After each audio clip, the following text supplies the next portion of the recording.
Just because of being in like अभी इस तरफ जब पढ़ाई करते हैं तो एक पीछे बैकग्राउंड में डर भी होता है ना कि यार अगर नहीं हुआ तो वो जो क्वेश्चन मार्क बीच में आता है कि अगर बाय चांस नहीं हुआ तो।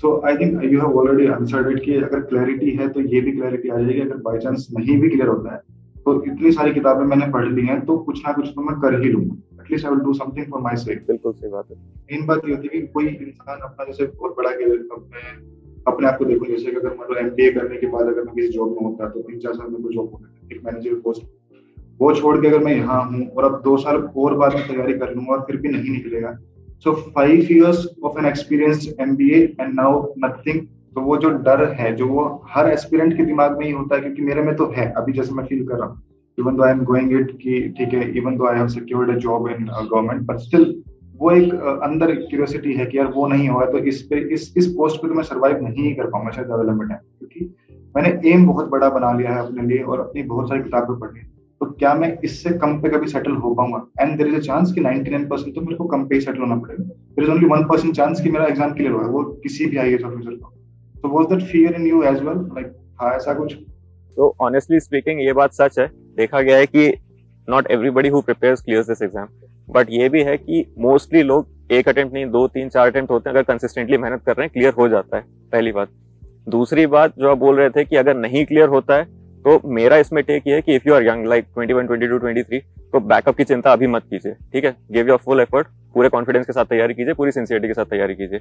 If you are towards the latter end of the 20s like 27, 28, 29 है तो आप एक बैकअप रख सकते हो। वो बात सच है कि ठीक है, बैकअप से थोड़ा अपने को मेंटल पीस मिलता है, थोड़ा सिक्योरिटी वाली फीलिंग मिलती है। मेरे पास भी था, कॉन्स्टेंटली मेरे पास बैकअप था, पहले रेलवेज, फिर डिफेंस अकाउंट्स, फिर आईआरएस, फिर आईएएस, ठीक है। तो बैकअप मैंने भी रखा था। अब दूसरी बात जो आप बोल रहे हो कि मैंने इतनी सारी किताबें पढ़ ली हैं, will I be able to make peace with the fact कि ठीक है I did not get selected to the service that I aspired for. आपने किताबें पढ़ ली है, आप खुद जानते हो, everybody who has prepared sincerely उसकी बात कर रहा हूं मैं। आपने बोला 99% नहीं होगा सिलेक्शन, चांस है 1% का होता है, ऐसा नहीं है। लोग 4 लाख लोग एग्जाम देते हैं, 12,500 लोग अगर प्रीलिम्स क्लियर कर रहे हैं तो मेरा उसमें मानना है कि सिंसियर एस्पिरेंट्स 25-30 हजार रहते हैं। कई लोग तो 10 लाख लोग फॉर्म भरते हैं, एग्जाम 4 लाख लोग देते हैं, एग्जाम ही देने नहीं आते हैं, ठीक है। सिंसियर एस्पिरेंट्स होते हैं 25-30 हजार, उनका कंपटीशन है, उसमें से 12,500 निकल जाते हैं, अराउंड उसी यही राउंड फिगर्स होते थे। फिर 2,500-3 हजार मेंस देते थे, फिर 2,500-3 हजार मेंस देके इंटरव्यू देते हैं, ऐसा कुछ इसके आसपास फिगर होता है। तो मेरे कहने का मतलब ये है कि जितना इन्फ्लेटेड फिगर्स दिखते हैं फॉर्म्स और जो कैंडिडेट्स अपेयर करते हैं, उतना कंपटीशन होता नहीं। कई लोग जो होते हैं वो सिंसियर नहीं होते। तो थोड़ा सा आप साइकोलॉजिकल पीस खुद को ये दे सकते हैं कि chances are much more than just 1%, पहली बात। दूसरी बात, 2-3 अटेम्प्ट देते हैं, सिलेक्ट हो जाते हैं। तीसरी बात यह है कि अगर फाइनली मान लीजिए, कुछ लोगों का ऐसा भी होता है, कुछ अनफॉर्चुनेट होते हैं कि नहीं ही होता है, कुछ भी कर लिया, पूरा एफर्ट डाल लिया, नहीं होता है, तो every sincere aspirant knows this and they have experienced this कि before starting preparation and after doing their preparation आपके mindset में, आपके aptitude में और आपका थोड़ा attitude में थोड़ा सा gravity आप में आ जाती है, वो सब चेंज हो जाता है। एक्सपीरियंस किया होगा, करंट अफेयर से लिंक हो जाते हैं, थोड़ा समझने लगते हैं, थोड़ा सोचने की ताकत बढ़ जाती है। अब वो चीज मैं बता रहा हूँ, it will help you anywhere you go.